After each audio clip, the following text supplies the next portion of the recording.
In this simple video tutorial, I'm going to share with you how to disable messages notifications from unknown senders on iMessage.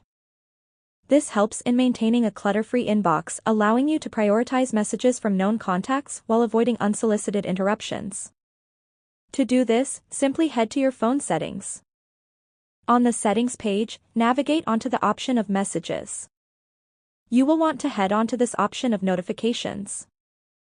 On this page, scroll down onto the last option of Customize Notifications. Inside the section of Allow Notifications, on unknown senders, make sure to disable this option. When turned off and someone who's not saved in your contacts sends you a message, you won't see their message notification. But once you open up the Message app, you will see their messages.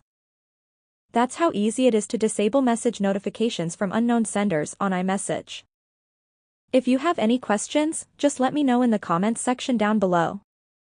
Please don't forget to leave a like, share and subscribe for more video tutorials like this one.